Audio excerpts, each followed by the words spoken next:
ya fil ashril awakhir min Ramadan kana ya'takif alaihi salatu wassalam wa yuqid nisa'ahu alaihi salam.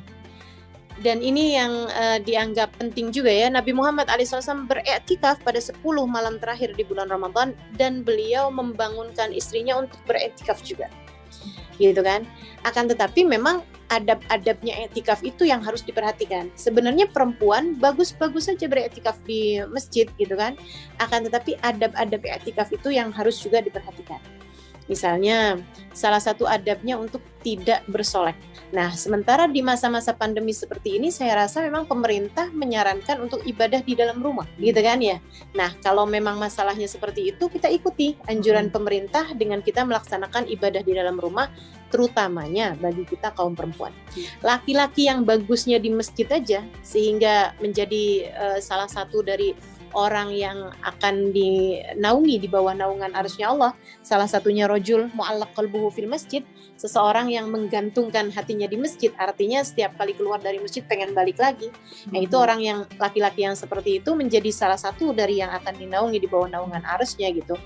Itu aja di masa-masa seperti ini sebaiknya mengikuti anjuran pemerintah untuk menghidupkan malam-malam dan hari-harinya dengan ibadah berbanyak di dalam rumah untuk menghindari semakin tersebarnya COVID ya, yang sekarang sedang menjadi pandemi di negeri kita, sambil kita berdoa mudah-mudahan Allah SWT segera mengangkat penyakit ini sehingga kita bisa lebih leluasa untuk mengerjakan ibadah-ibadah baik di bulan Ramadan ataupun di hari-hari yang lainnya. Nah, kalau seperti itu masalahnya untuk laki-laki yang memang sebenarnya baiknya di masjid, bagaimana pula dengan perempuan yang memang sebenarnya baiknya di dalam rumah? Dan subhanallah, saya ada baca di dalam kitab, salah satunya di dalam kitab fikihnya Imam Al-Baijuri, Ibrahim Al-Baijuri alaihi ridwanullah, yang makamnya ada di Mesir. Beliau mengatakan di bab tentang i'tikaf, diperkenankan bagi seorang perempuan untuk beriktikaf di dalam rumah jika dia menjadikan salah satu bagian dari ruangan ataupun sudut rumahnya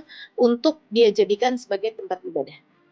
Gitu. Dan ini juga sangat saya sarankan kepada perempuan manapun begitu ya, untuk menjadikan kalau tidak bisa satu ruangan ya sekurangnya satu sudut rumahnya, satu sudut kamar, nggak harus besar-besar gitu kan ya. Kita lihat aja tempat kholwatnya Habib Abdullah bin Abu Bakar Al-Aidarus di Tarim sana, hanya seukuran sejadah beliau saja gitu.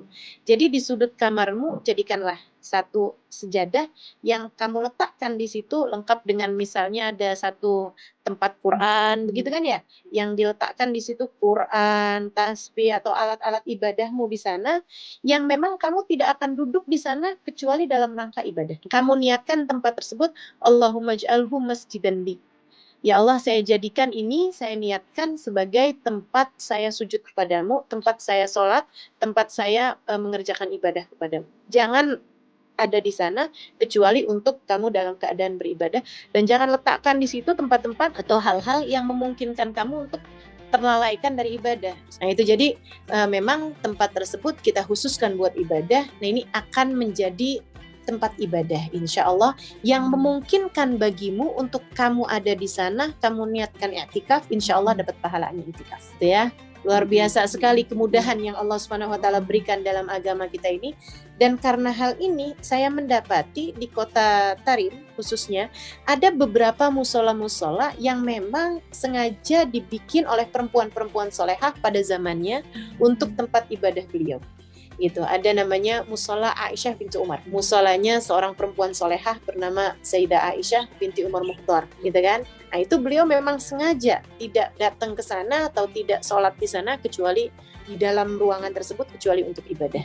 Orang-orang yang seperti ini, tempat tersebut itu menjadi bernilai masjid kalau kita meniatkannya. Subhanallah. Insya Allah bisa kita amalkan ya, terutama untuk 10 hari terakhir ini. Jadi kita i'tikaf dari dalam rumah aja gitu, insya Allah.